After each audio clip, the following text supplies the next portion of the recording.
The first letter arrived on a night, so quiet I could hear my own heartbeat echoing in the hallway. By sunrise, the woman across the street was dead. I wish I could say that was a coincidence. For weeks, I tried to believe it was, but coincidences don't knock politely on your door and leave evidence behind.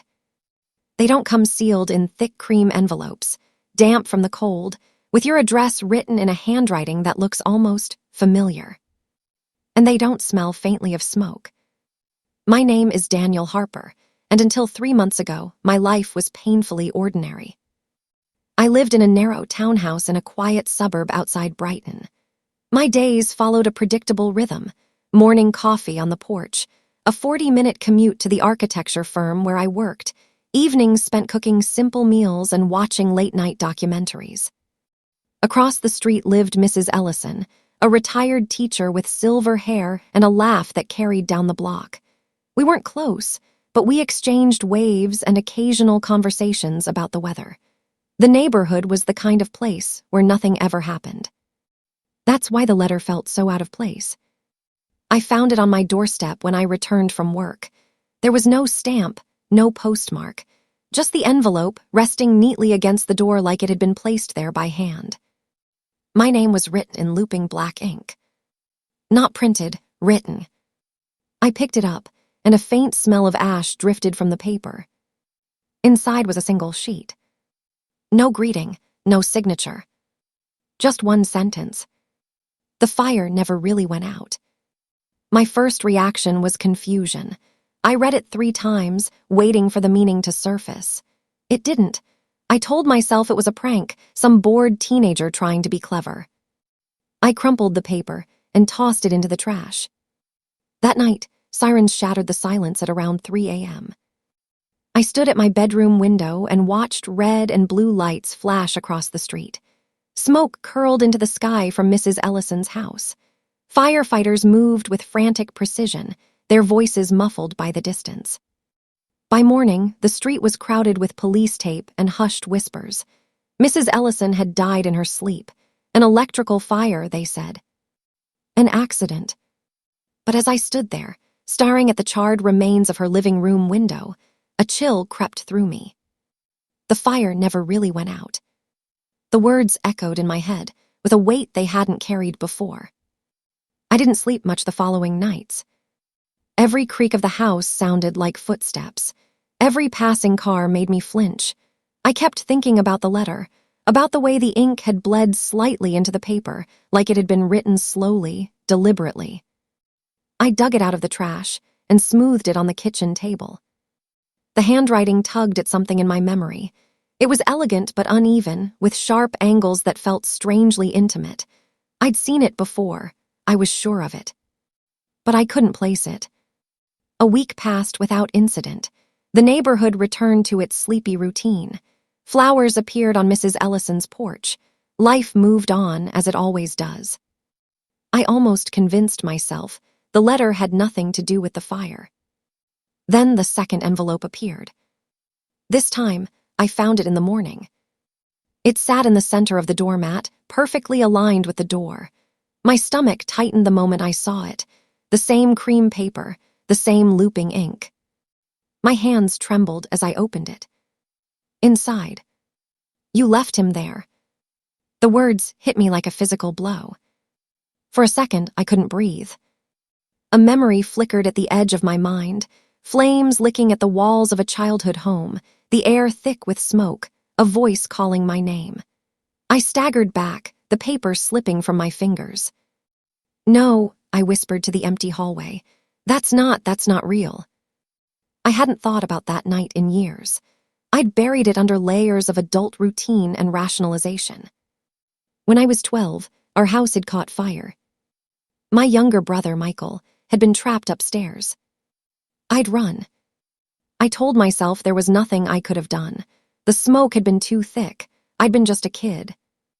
But the truth, the one I never spoke out loud, was uglier. I'd heard him calling. And I'd kept running. The news broke that afternoon. A construction site downtown had collapsed. A young worker was killed, buried under debris. His name was Michael Ray's. I stared at the headline on my phone, my vision blurring. Michael.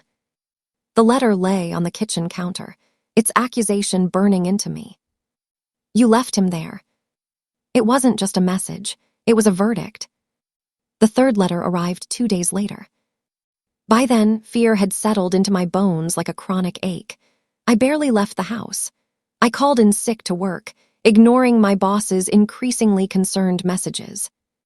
When I opened the door and saw the envelope, a wave of nausea rolled through me.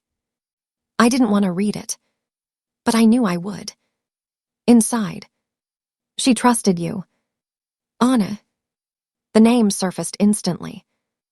Anna was my ex-fiancé. We'd been together for 5 years before I ended things abruptly, walking away from the life we'd planned. I told her I needed space, that I wasn't ready for marriage.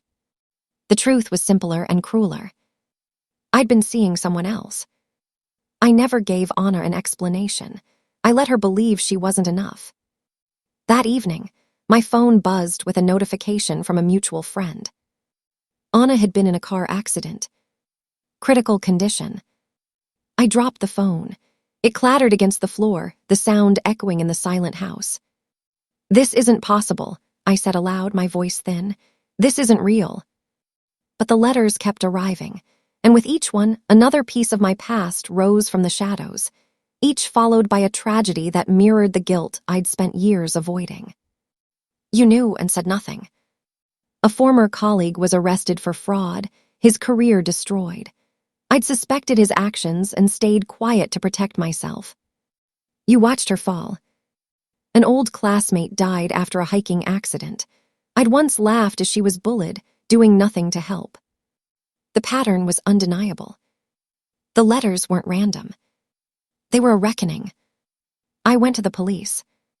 They listened politely as I laid out the envelopes on the desk. The detective, a tired-looking man named Carter, examined them with a skeptical frown. So you're saying, he said carefully, that these letters are predicting accidents. They're not accidents, I insisted. They're connected to me, to things I've done. He exchanged a glance with his partner. Mr. Harper, he said gently, I think you've been through a lot. Trauma can manifest in strange ways. We'll look into the letters, but there's no evidence they're linked to these incidents. I left the station feeling smaller than when I'd entered. No one believed me. Not even Clara, my closest friend. When I showed her the letters, she squeezed my hand and said, Daniel, you're spiraling. These are coincidences. You need sleep, maybe therapy. Maybe she was right. But that night, as I lay awake staring at the ceiling, I heard a soft thud at the front door. My heart stopped. I didn't want to move. Every instinct told me to stay in bed, to pretend I hadn't heard it. But curiosity and dread dragged me to my feet. The envelope waited in the darkness like a patient predator. I carried it to the kitchen and opened it under the harsh fluorescent light. The message was longer this time. You built your life on ashes. Now you will see what remains. Beneath the words was a symbol, a small, jagged circle with a line running through it. Recognition slammed into me. I'd drawn that symbol before. Over and over, in the margins of my childhood notebooks. It was something Michael and I had invented, a secret mark we used to label our shared treasures. My hands went cold. That's impossible, I whispered. Michael was dead. I'd seen his funeral. I'd watched them lower the coffin into the ground. Unless the letters weren't coming from the outside. The realization crept in slowly, like a poison. I started noticing gaps in my memory, hours I couldn't account for. I'd find the front door unlocked in the morning, my shoes muddy by the entrance. One evening, I set up a camera in the hallway, pointing at the door. I told myself it was to catch the person leaving the letters. But a deeper part of me already knew what I'd see. At 2:17 a.m., the footage showed the bedroom door opening. I watched myself step into the hallway. My face was blank, my movements mechanical. I walked to the front door, opened it, and bent down. When I straightened, an envelope was in my hand. I placed it carefully on the mat. Then I turned and walked back to bed. I replayed the clip again and again, my stomach twisting. "I'm losing my mind," I murmured. But the handwriting, it was mine. The letters weren't a warning from some external force. They were messages from a part of me I'd locked away, a part that remembered everything I'd tried to forget, a part that wanted justice. The final letter arrived the next night. I didn't sleep. I sat in the hallway with the lights on, the camera recording, waiting. At 2:17, a pressure built behind my eyes. My thoughts blurred, the room tilted. And then, I was standing at the door. The envelope was already in my hand. For the first time, I was aware inside the fog. I felt the other presence in my mind, calm and resolute. "It's time," it seemed to say. My fingers shook as I opened the letter. "Forgive him." Tears welled in my eyes. Images flooded my mind. Michael's terrified face, the roar of the fire, my own small body frozen with fear.